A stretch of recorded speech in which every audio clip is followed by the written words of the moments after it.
Amerikaning yangi prezidenti Jo Baydenmi Xitoyni Uyg'urlarga qarata irqiy qirg'inchilik yurgizyotidi deb qaraydiganligini bildirgan.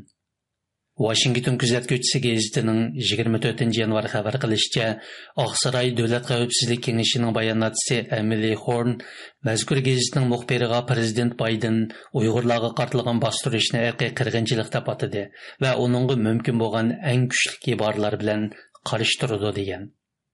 Amerikaning sobiq Trump hukumati 20 yanvar vazifasidan ayrilishining bir kun oldida Xitoyning Uyg'urlarga qarata irqiy qirg'inchilik va insoniyatga qarshi jinoyat sodir qilganligini e'lon qilgan.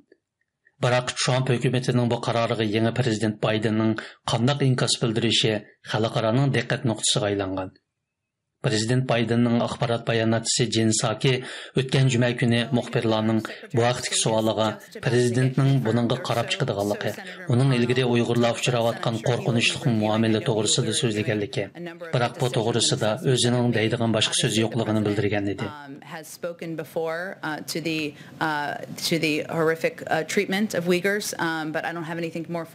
Washington kuzatuvchisining bildirishicha, Emily Horn Baydenning bu masaladagi pozitsiyasida hech qanday o'zgarish yo'qligi. U Xitoyning qilmishini izchil irqiy qirg'inchilik deb ataydiganligini bildirgan.